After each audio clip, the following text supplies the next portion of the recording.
Welcome to another review, and this is the big one.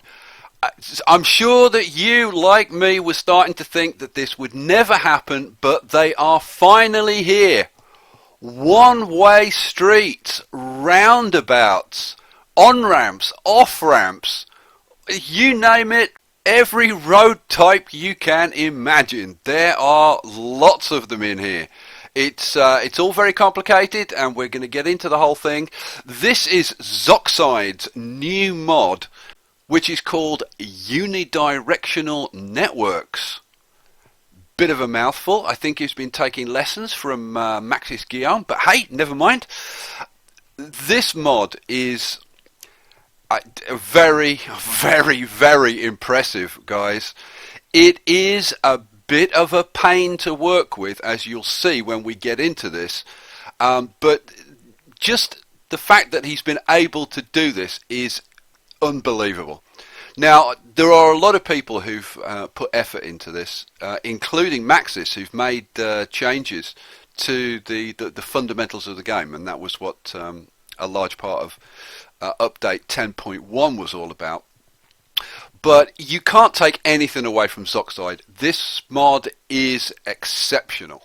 Now, there are 17, count them, 17 new road types. Let's take a closer look and see the different types of roads that we've got to work with. Okay, let's start with roundabouts. Now, there are two types of roundabout. There's a 2-lane roundabout and there's a 4-lane roundabout. And they work pretty much exactly like the circle tool works, but you don't have to select the circle tool. If you hold down the shift key, just like the circle tool, they'll draw a perfect circle. If you don't hold the shift key, then you can draw ellipses of any shape or size that you desire. Okay, so let's pop in a 2-lane there, and let's pop in a 4-lane next to it. Now, you can't intersect these roads, you'll notice, and we'll talk more about that later on. But let's go in for a close-up and see our first real one-way streets. Look at those. Now, you can clearly see the indications showing you which way the traffic is going to be flowing. So, okay, that's pretty much it. Nothing too clever about that. Because we're using something equivalent to the circle tool, we can't elevate roundabouts. But there is a little trick. Now, you'll find that there are going to be, the more we go into this, the more you'll see, there are lots of tricks and little techniques and whatever that you're going to have to learn. So I think there's going to be a whole lot of tutorials and guides and tips and tricks videos coming out.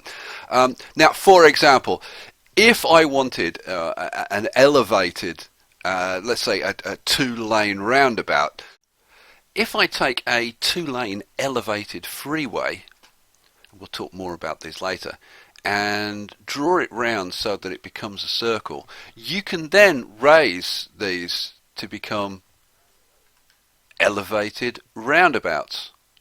But you have to be a little bit tricky about these, about how you connect to them, and that's a whole nother ball of wax, and that's, I think, another video. To cover all of the issues around these types of roads would take a very long time, so we'll come back to that. Okay, so now we've got our roundabouts, how do we connect to them? Well, you can connect to them in a variety of ways. You can use regular roads, for example. So if I've got a medium density street, I can just connect that anywhere that I like. And the same with the 4-lane.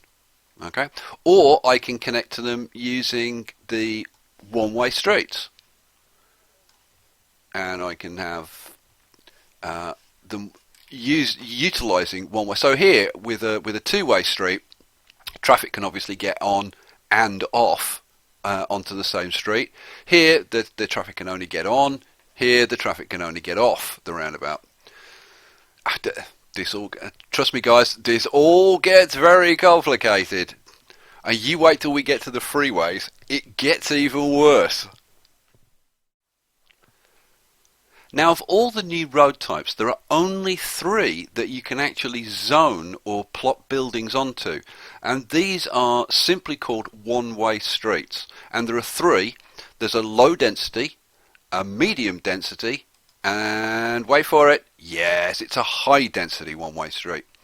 And this, for some reason, is called a one-way road, and the other 2 are called one-way streets.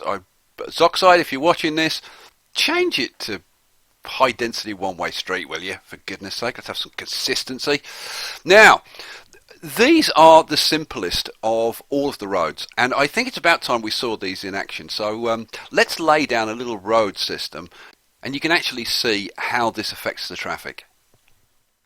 Okay, so here's a little town that I've created. Very simple. Just a couple of rows of residential, some commercial and some industrial over here, and just some basic services scattered around. Let's zoom in and take a look at the road layout. Now, all I've done is put in medium density roads throughout, but on this edge and this edge, I've put in one-way streets, and you can see from the arrows, this road is going in this direction, and this road is going in this direction. And if I speed this up, I think you'll pretty clearly see, if I've picked a quiet time of day, you should see that we get the traffic moving in this generally circular direction. I think as we get towards rush hour, you'll see that a bit more clearly. But there are a couple of things that I wanted to show you. Now, this was one of the first things that I looked for with these one-way streets. Do the one-way streets affect the pedestrians? Now, obviously, you would expect that they wouldn't, and indeed they don't. The pedestrians will walk any old way they like. They don't worry about the one-way streets, which I was very relieved to see. That's excellent. Now, the other thing that I wanted to point out was a lot of people have been pointing to one-way streets and saying, oh, if only we had one-way streets, we wouldn't have any problems at all. One thing I will say is if you design a bad street layout with one-way streets, it'll be just as bad as a bad street layout with two-way streets. For example, where you've got four-way junctions, if you're not very careful about how you lay them out, you will see some pretty nasty traffic jams forming, even though you're using one-way streets, because and here we go, now we're going to get some traffic, and you'll see that these four-way junctions will very, very quickly back up. Now, the one-way streets, you can see, help a hell of a lot. I mean, we've got actually quite a lot of traffic for a road system of this design. And if these were two-way streets, this would definitely be worse. But as you can see, where we've got these four-way junctions, we're definitely creating some fairly nasty traffic. And even here, we're getting some fairly nasty traffic building up. So the issue about one-way streets is, if you have one-way streets, you have a way to solve these problems, but you still have to actually use them creatively. If you put in a bad traffic system, you'll still get bad traffic. Okay, it's time to get to the real meat. Freeways and ramps. Now, let me tell you, you're either going to love these or you're going to hate them, because how these roads interact with each other and with other road types it's a little bit of a mystic art. There are some pretty straightforward, simple rules, but it takes some getting used to, and it is a bit fiddly, and there is definitely quite a steep learning curve while you're adapting to exactly how these roads interact. But I'm going to give you a little demonstration, and you'll see as we go through. So there are three basic freeways, and freeways and ramps, and that's a single lane, a double lane, and a four lane. Now, for each of the freeway types, you'll find that you've got three types. You've got the basic freeway. Now, these can be elevated. Okay, so if you want to make them into bridges or make them into tunnels, you absolutely can do. But you'll find that there is a specific type of elevated freeway. Now I'm going to put in two of these. The first one I'm going to put in at its default height, which is actually 4 clicks high. And then I'm going to put in another one just a little bit further up here. And I'm going to raise this one just 2 clicks. There we go. Okay, now I'm going to connect to these with a ramp, which is the third type. So you've got the basic type, you've got the elevated, and then you've got the connecting ramps. Okay. Now I'm actually going to do this with two-lane ramps just to demonstrate this, and I'm going to zoom in so that you can see a little bit better. Okay, so I want to connect to this, and wonderful! Look at that! Boom! I can connect to it. So I've got my on ramp there, and let's have an off ramp there. Lovely. Well, that was easy. Sky, what are you moaning about? That works perfectly. Okay, now let's try the same thing with this one over here. And where's that 2-lane? There we go. So, oh, it won't connect. It's going flat. Let me put that in, and you'll see that it goes flat to the ground. The reason is because you can only connect to these at the default height. Okay, so if I actually wanted to connect here, the trick is that you have to have a section of the road at the default height. So if you want to go up to higher elevations of road, you have to have a 4-click high default height piece of road that you can get your ramps onto, and then connect those to higher sections. So let's just demonstrate that. And one thing you'll find very annoying is that when you delete sections, which you will do a lot, when you go back to the roads, you then have to keep going through these menus again and again, which does become quite frustrating after a while. And especially when you're dealing with the four-ways and you've got to go right to this third menu. So let me put in a little section here. That will do, and that's at the default height. I'll then connect these up. Now you would expect these to connect, but they don't, and when you raise it, it still doesn't. But if you go up again, then it will. And again, how these elevations work is something that you kind of just have to play around with, and you'll get a feel for like what works and what doesn't work. So again, you go up 2 clicks and it works. Okay, now we can go back and select our 2-lane ramp, and we'll put an on ramp there, and we'll put an off ramp there. Okay, but no way we can connect these raised elevated sections. Even the terminology gets confusing after a while. You've got to have these lowered sections which are at the default height in order to connect. Okay, cool. Let's talk for a second about some of the fancy junctions that we want to do, because obviously what we're all looking forward to doing is doing the wonderful cloverleaf junctions and all those kinds of things, which are now possible, and they will actually work, and the traffic will flow as we actually want it. But one thing to look out for, let's just put in a nice cloverleaf off ramp, sort of round here, something like that. And I didn't connect it to the lowered section, so I delete it, and then I've got to go back through the menus to the ramp that I wanted, and yeah, I've got the art tool. So let's go to here. Now you can't connect where there's already a road connecting on the other side. Okay, so that's another little restriction that you have to get used to. Okay, so let's put in a nice cloverleaf style off ramp over here. And what I wanted to show you is that depending on exactly how these come together, you will get some fairly freaky intersections where these don't meet properly, or you get these very, very steep ramps. It's not smooth.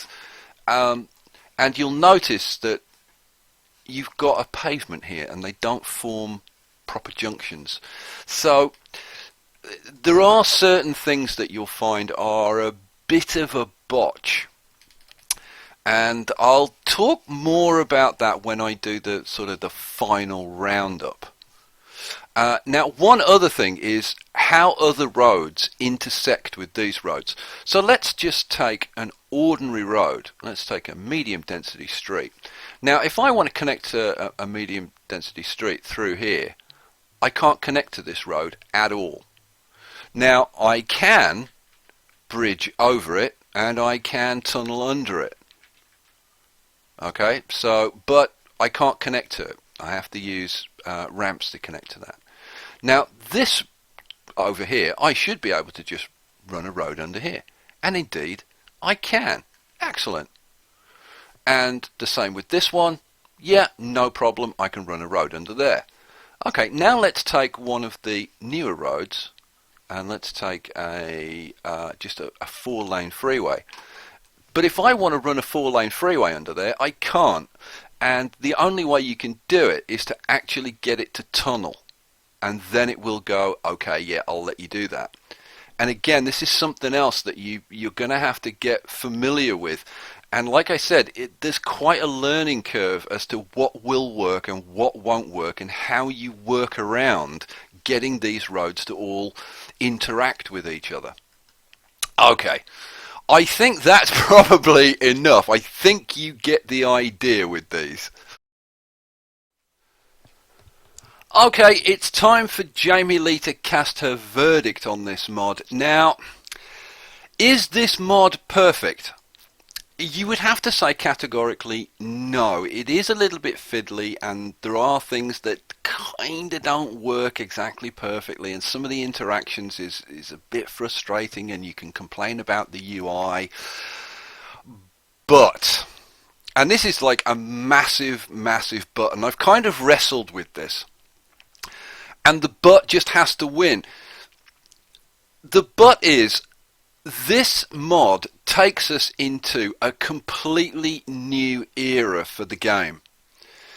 Road systems up until now have just been so unrealistic, and it's hampered our creativity in terms of what we're able to produce. I mean, we've produced some fairly fancy intersections amongst the community, but they don't work. I mean, they look okay, but they don't function properly. And this mod allows us to create those, you know, fancy kinds of intersections, you know, 3-way and 4-way stacked intersections, clover leaves, trumpet intersections, or you know, all that fancy stuff that the people who are into kind of civil engineering and roads and road design and civic design, you know, really want to do. And for that reason, you have to give this mod 5 out of 5. For me to give this any less than 5 out of 5 would be churlish. If you don't know what that means, look it up. Yeah, it would just be silly not to give this 5 out of 5. I cannot, in good conscience, give this any less than 5 out of 5. I'm sure this mod will evolve. I'm sure this will get better. I'm sure Xoxide will take this to much greater heights in the future. But even as it stands at the moment, this is such a quantum leap forward. 5 out of 5 all the way, and twice on Sundays. Okay, that's it. That's all I've got for you. There are lots and lots of things that I could have shown you, lots of tricks. I will do some more videos. I will do some tutorials about you know, how you use this, how you get the best out of these road systems. But for now, I'm going to leave it there, and I'm just going to remind you, if you enjoy these videos, please hit that like button, and remember to subscribe if you haven't already for more reviews and tips and guides and let's plays and all those wonderful things. I'll see you next time. Peace out.